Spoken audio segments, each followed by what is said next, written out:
¿Qué tal, amigos? ¿Cómo están? Me da mucho gusto saludarlos el día de hoy. Hoy es 17 de octubre, son 8 de la mañana en punto, 8 de la mañana en punto. Una mañana fría, hay 8 grados me parece, la mínima va a ser de 1 grado. Y con la sorpresa de que en el pronóstico del tiempo dice que hoy va a nevar. Va a nevar creo que entre 9 y 11 de la noche, o entre 10 y 11 de la noche, alguna cosa así. Va a nevar, está anunciada nieve para mañana también. Y bueno, ahora sí que cabe la frase, esto ya nadie lo puede parar. Ya francamente estamos en otoño, pero bueno, ya no sé si es otoño, si es invierno. Realmente no me aprendo las fechas. Yo solo sé que estamos ya con el clima típico invernal de Canadá. Me da mucho gusto estar con ustedes el día de hoy para platicar sobre un tema controversial que nos interesa y que tiene también muchos malentendidos y muchos se han hecho una enorme cantidad de argumentos en relación a las razones por las cuales se niega un permiso de estudios. Ustedes saben que los permisos de estudios a veces simplemente se niegan. A veces la autoridad dice no. Uno hace lo mejor que se puede, ya sea que lo hagas tú mismo o hayas contratado a alguien para hacerlo. Y simplemente a veces las cosas no salen. Es obviamente un tema complejo, es un tema que tiene muchas perspectivas, muchos puntos de vista. Yo lo que quiero hacer ahora es mencionar algunas razones por las cuales un permiso de estudios puede ser negado en un momento determinado. Es importante saber que cuando te niegan un permiso no es necesariamente porque tú hayas hecho mal la aplicación. Eso me pasa mucho donde me preguntan o se acercan conmigo, me dicen, ya hice mi aplicación, seguí todos los consejos que pensé que eran prudentes, me sujeté a las instrucciones que vienen en el portal, consulté solamente sitios oficiales, etcétera, y me negaron. ¿Qué hice mal? Tal vez nada, tal vez no hiciste nada mal. Ustedes saben que cuando se pide un permiso de estudios, el expediente va a ir con un oficial migratorio específico. Hay un sistema que se llama Chinook, que es un software que precalifica o que pre-revisa los expedientes, pero que no toma decisiones.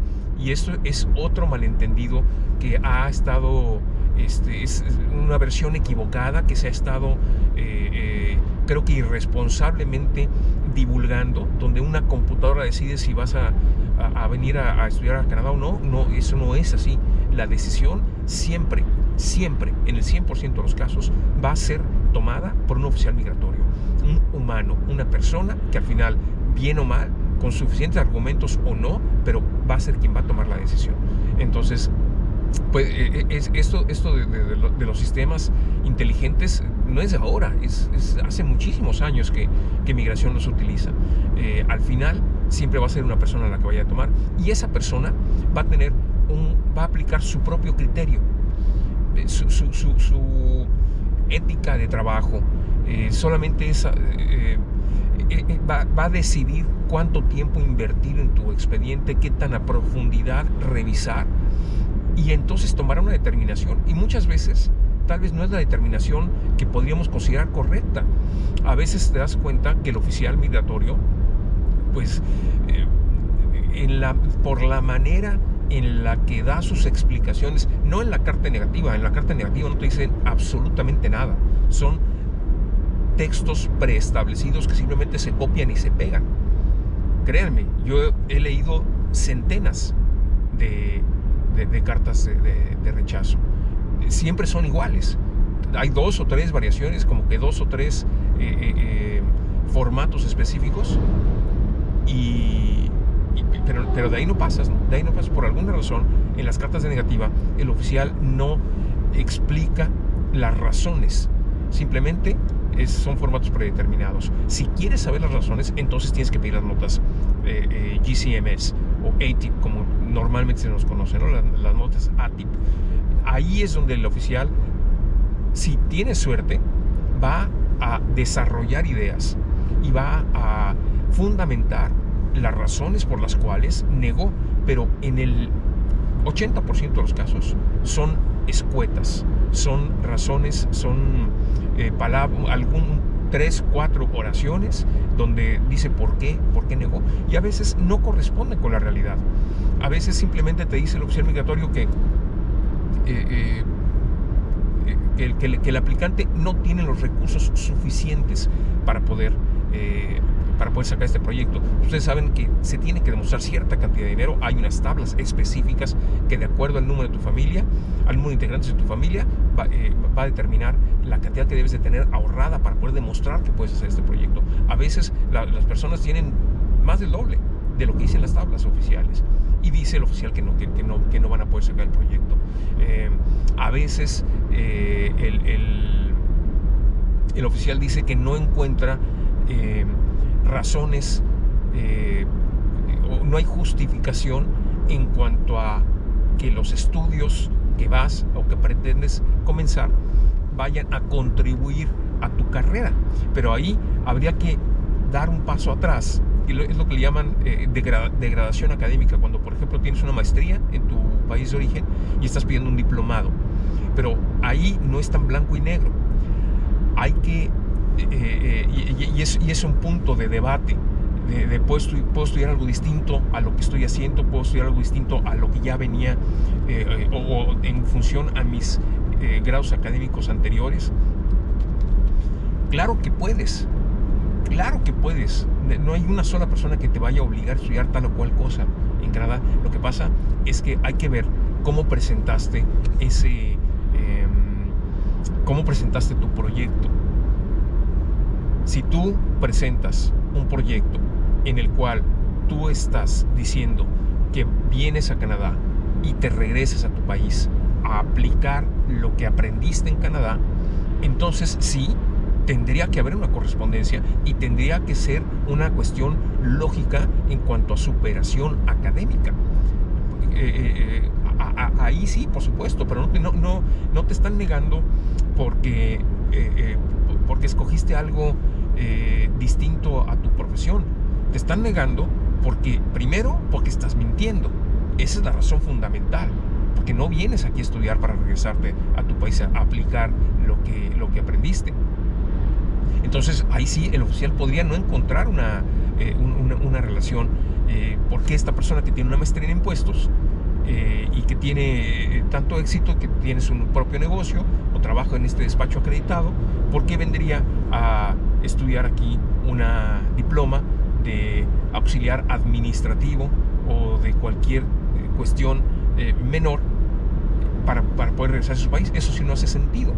Pero si tú de otra manera, mucho más responsable y mucho más inteligente, planteas un proyecto migratorio en el cual estás estudiando algo de menor grado académico o que no tiene nada que ver con lo que has hecho, porque estás buscando una nueva vida, porque estás manejando un proyecto migratorio integral que has estudiado, que te estás asesorando o que te han asesorado, y que conoces los elementos necesarios para poder iniciar una nueva vida aquí en Canadá, que identificas la enorme cantidad de beneficios que el proyecto migratorio a través de los estudios representa, la fantástica cantidad de estímulos que el gobierno otorga precisamente para que la gente venga a estudiar.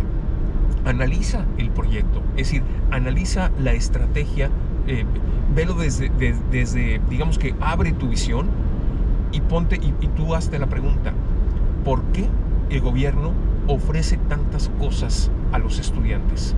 ¿No será porque le interesan los estudiantes como candidatos sólidos a convertirse en residentes permanentes? Recuerden que Canadá necesita residentes permanentes. No es una cuestión de que te estén haciendo un favor de permitirte venir aquí a estudiar. Entonces, todos los premios los estímulos, las facilidades están en los estudios. Entonces tú no tienes por qué mentir, porque estás destrozando tu proyecto, tú solito. Estás haciendo algo que no es correcto, porque para empezar pues no es correcto no hablar con la verdad, no es una buena forma de iniciar una relación con el gobierno, con el representante del gobierno de uno de los países menos corruptos del mundo, por supuesto. Entonces, y esa puede ser una de las razones por las cuales el oficial te puede negar este permiso. Entonces, en resumen, no te lo está negando porque estés estudiando algo de menor grado académico. No te lo está negando porque estés estudiando algo distinto a tu carrera. Te lo está negando porque estás presentando una historia que es simplemente no creíble. Es un absurdo, no tiene consistencia. El oficial no puede hacer lógica en función de lo que tú le estás presentando. Entonces, es un motivo de negativa.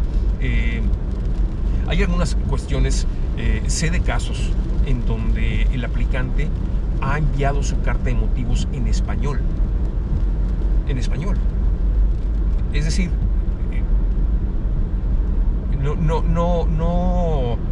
y hago este comentario con todo respeto, ¿no? Pero pues es una barbaridad. ¿Cómo tú podrías,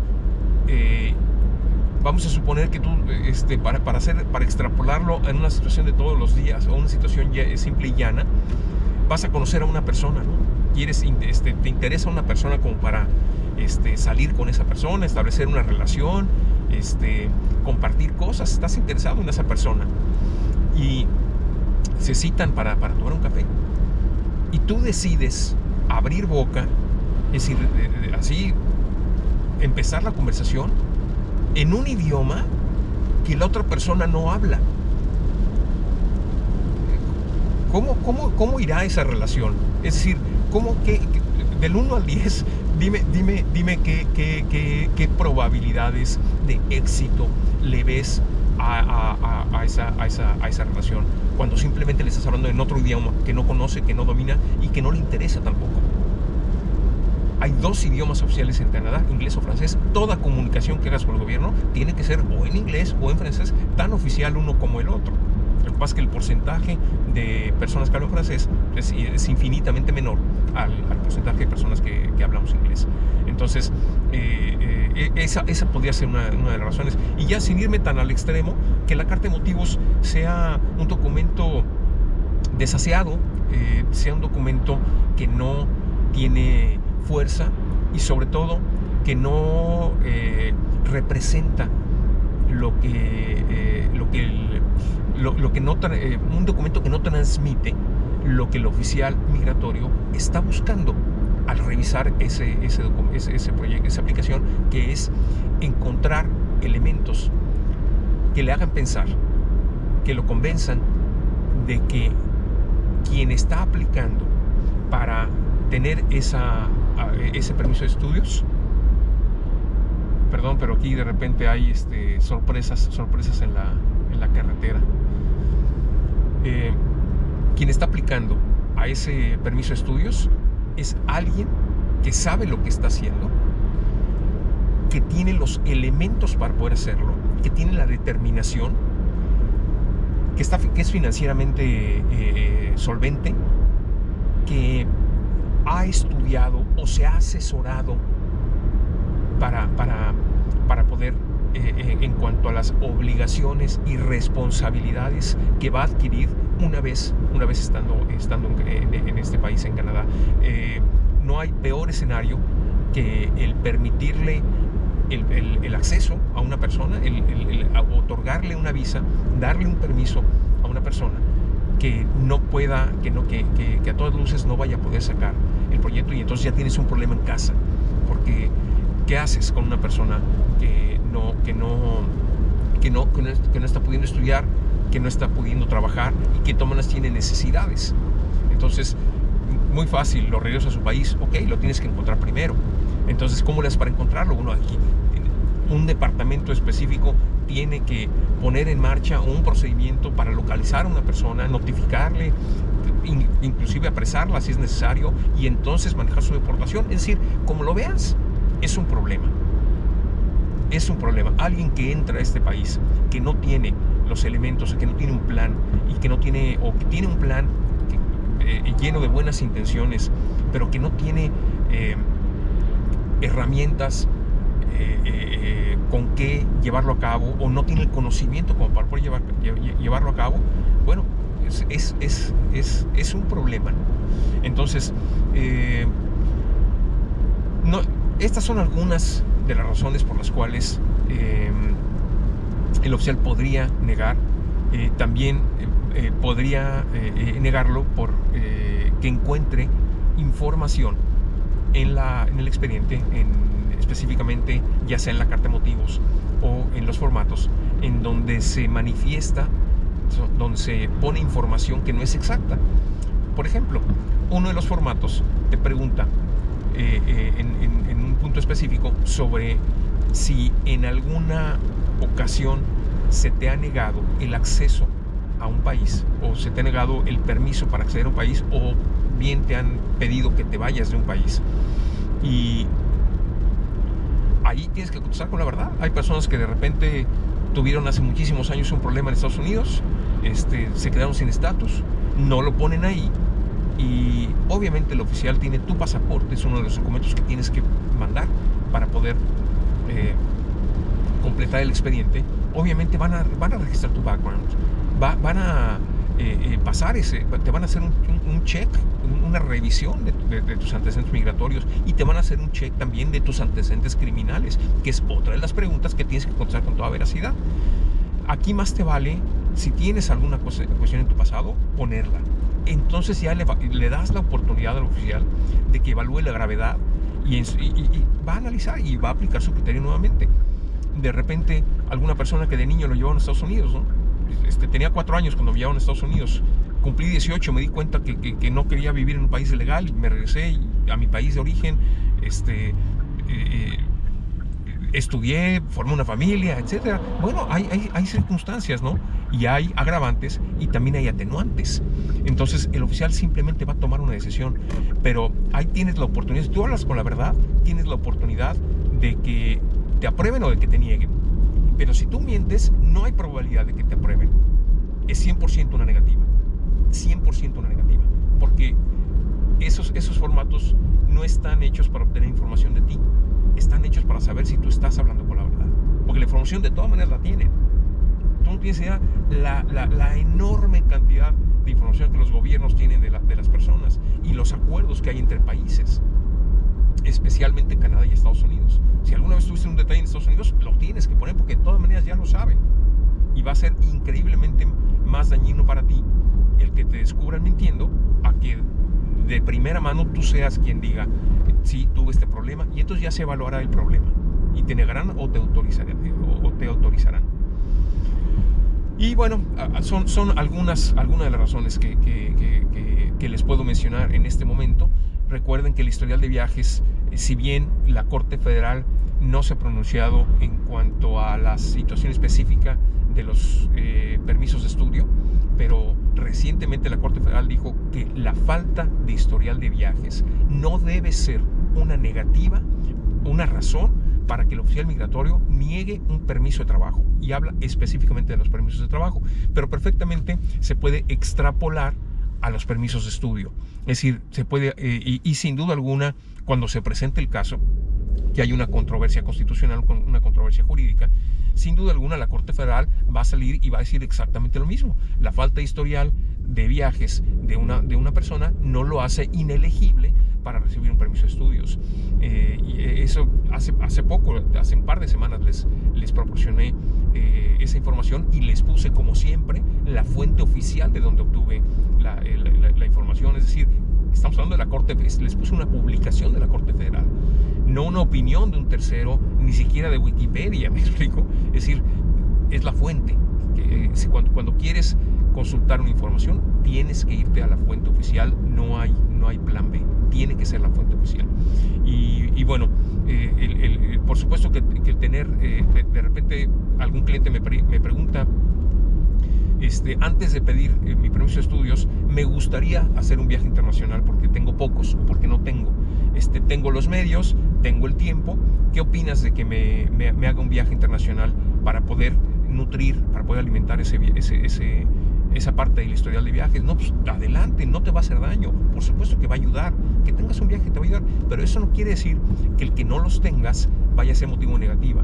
Todo se hace de una manera integral. Si de repente un oficial está revisando un expediente en donde la persona no tiene los fondos o apenas tiene el mínimo necesario, la carta de motivos deja mucho que desear, no está, no tiene elementos que liguen lo que la persona está diciendo con fuentes oficiales, como es los artículos de la ley migratoria, en donde te permiten aplicar como estudiante y además pretender la residencia permanente. Está desaseada, hay faltas de ortografía, es escueta, es insulsa, la persona va a un pathway, el oficial no tiene la certeza de que la persona de que el aplicante va a entrar y poder directamente hacer su diploma. Los archivos están mal renombrados. Hay una forma de renombrar los archivos cuando los subes a la plataforma. Hay una convención que te dice exactamente cómo debes renombrar los archivos. Las fotos apenas tienen la calidad que específicamente es requerida para las fotos. Y va sumando. Y luego llega el historial de viajes y además no tiene historial de viajes. Bueno, por supuesto que entonces va a ser una negativa. Pero no por el simple hecho del historial de viaje. Es una cuestión integral donde una cosa contribuye, una cosa resta o una cosa suma. Si puedes tener historial de viajes, adelante, no te va a hacer daño, pero tampoco te abstengas de pedir un permiso de estudios si tienes un perfil fuerte y no tienes viajes. Adelante, pídelo, ¿no? Bueno, pues ya estoy llegando aquí a mi oficina, a mi casa, diagonal oficina, y les agradezco el tiempo. Espero que tengan un muy buen día, trabajen en su proyecto migratorio. Estas se tarda, son cosas que no se dan de la noche a la mañana, hay que irlos construyendo, son proyectos a mediano y largo plazo, pero tienes que trabajar todos y cada uno de los días, algo, hay que ser consistente, hay que ser disciplinado y al final lo logras. Les agradezco el tiempo, la confianza y me despido, no sin antes recordarles que el tiempo es el recurso más valioso con el que contamos. No lo pierdan. Hasta la próxima.